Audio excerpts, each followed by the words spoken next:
नमस्कार, स्वागत है आपका। आज के वीडियो में सफला एकादशी की कथा सुनेंगे।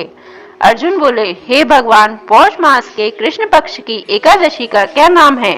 उस दिन कौन से देवता की पूजा होती है और उसकी क्या विधि है? यह सब आप मुझे विस्तार से समझाइए। श्री कृष्ण भगवान बोले, हे अर्जुन, प्रेम के कारण मैं तुम्हारे प्रश्नों का विस्तार सहित उत्तर देता हूँ। अब तुम इस एकादशी का महात्म सुनो। पौष माह के कृष्ण पक्ष की एकादशी का नाम सफला है।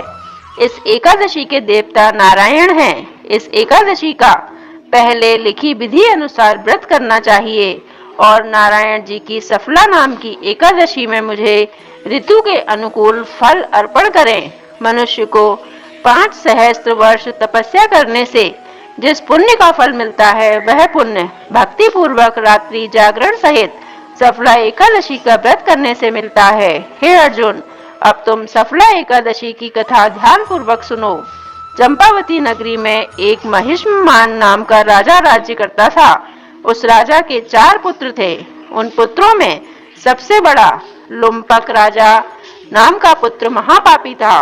वह हमेशा पर स्त्री गमन और वेश्याओं के यहाँ अपने पिता का धन व्यय किया करता था। वह सदैव देवता, ब्राह्मण, वैष्णव आदि की निंदा किया करता था। जब उसके पिता को अपने बड़े पुत्र के बारे में ऐसा समाचार ज्ञात हुआ, तब उसने उसको अपने राज्य से निकाल दिया। जब लुम्पक सबसे द्वारा त्याग किया गया, तब वह सोचने लगा कि अब मैं क्या करूं, कहां जाऊं। अंत में उसने रात्रि को पिता की नगरी में चोरी करने की ठानी। वह दिन में बाहर रहने लगा और रात को अपने पिता की नगरी में जाकर चोरी तथा अन्य बुरे कर्म करने लगा। रात्रि में वह जाकर नगर के निवासियों को मारता तथा कष्ट देता। कुछ ही दिनों में उसने संपूर्ण नगरी को समाप्त कर दिया। प्रातः उसे पहरेदार पकड़ने पर भी राजा के भय से छोड़ देते थे। जिस वन में वह रहता था, वह भगवान को बहुत प्रिय था।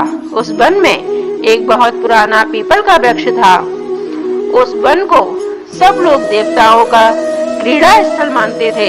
इस जंगल में पीपल के वृक्ष के नीचे महापापी लुम्पक रहता था। कुछ दिनों में वह पौष माह के कृष्ण पक्ष की दशमी के दिन वह वस्त्रहीन होने के कारण शीत के मारे मूर्छित हो गया। शीत के कारण वह रात्रि को न सो सका और उसके हाथ पैर जकड़ गए। उस दिन वह रात्रि बड़ी कठिनता से बीती, परंतु सूर्य नारायण के उदय होने पर उसकी मूर्छता न गई। सफला एकादशी के मध्य वह दुराचारी मूर्छित ही पड़ा रहा।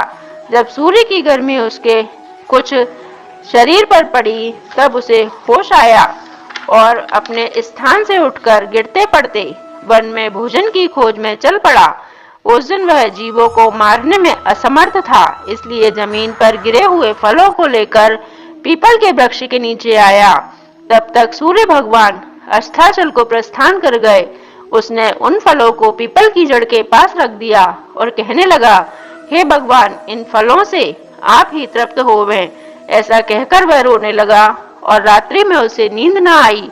उस महापापी ने इस व्रत तथा रात्रि जागरण से भगवान अत्यंत प्रसन्न हुए और उसके समस्त पाप नष्ट हो गए। प्रातः काल होते ही एक दिव्य रथ अनेक सुंदर वस्तुओं के साथ सजा हुआ आया और उसके सामने खड़ा हो गया। इसी समय आकाशवाणी हुई कि हे राजपुत्र, भगवान नारायण के प्रभाव से तेरे समस्त पाप नष्ट हो गए। अब तू अपने पिता के पास जाकर राज्य प्राप्त कर। लुम्पक ने जब ऐसी आकाशवाणी सुनी तो वह अत्यंत प्रसन्न हुआ और बोला, हे भगवान, आपकी जय हो। ऐसा कहता हुआ सुंदर वस्त्रों को धारण करने लगा और अपने पिता के पास गया। उसने संपूर्ण कथा कह सुनाई और पिता ने उसको अपना राज्य सौंपकर वन का रास्ता लिया। जब लुम्पक शास्त्रानुसार राज्य करने लगा, तब उसकी स्त्री, पुत्र आदि भी नारायण के परम भक्त बन गए। वृद्धा अवस्था आने पर वह अपने पुत्र को गद्दी देकर भगवान का भजन करने के लिए वन में चला गया और अंत में परम पद को प्राप्त हुआ। इस प्रकार सफला एकादशी की कथा समाप्त हुई।